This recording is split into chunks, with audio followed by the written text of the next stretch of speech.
ఏంటక్క నవరాత్రి లుక్స్ అన్నీ ఇప్పుడు క్రియేట్ చేస్తున్నావేంటి, ఇప్పుడు రెడీ అవుతున్నావు నువ్వు అనుకుంటున్నారు కదా. అయ్యయ్యో అదేమీ లేదండి. నవరాత్రి లుక్ స్టార్ట్ చేసే అంత బడ్జెట్ కూడా మన దగ్గర లేదు. ఒకవేళ ఆ బడ్జెట్ వచ్చి మనం రెడీ అయినా సరే వాటన్నిటిని నీట్గా అరేంజ్ చేసుకునే అంత ఓపిక కూడా లేదు నాకు. సో నేనైతే ఒక డ్రెస్ని రీక్రియేట్ చేద్దాం అనిపించింది. సో ఫైనల్గా 15 days తర్వాత అయితే ఆ డ్రెస్ రీక్రియేట్ అయిందని చెప్పొచ్చు. ఎందుకక్క ఇంత లేట్గా వీడియోస్ కూడా పోస్ట్ చేయట్లేదు సరిగ్గా అనుకుంటున్నారు కదా. మన లైఫ్లో ద మోస్ట్ ఎఫెక్టెడ్ పర్సన్ అంటే వాళ్ళు కంపల్సరీ ఒకళ్ళు ఉంటారు అందరి లైఫ్లో.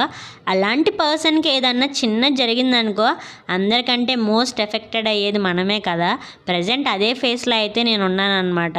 అందుకే వీడియోస్ ఏం పెద్దగా పోస్ట్ చేయట్లేదు. ఇన్ఫ్యాక్ట్ చెప్పాలంటే అంత టైం కూడా ఉండట్లేదు నా దగ్గర.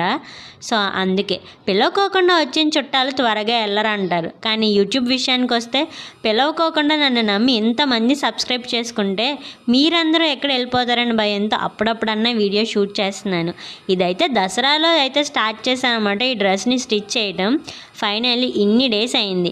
లెహంగా ఎప్పుడో 5 years బ్యాక్దే కానీ బ్లౌజ్ మాత్రం ఇప్పుడే కుట్టాను. బ్లౌజ్ ఎలా కుట్టానో మీరే చెప్పాలి. అండ్ ఈ డ్రెస్ ఇలా వేసుకున్న తర్వాత సెకండ్ మోడల్ అయితే నేను లంగా ఓణీనే 5 years బ్యాక్ అయితే ఇలానే వేసుకున్నాను. బట్ బ్లౌజ్ డిఫరెంట్ అనమాట. ఎలా బాగుంది లంగా ఓణీ గానా డ్రెస్ గానా.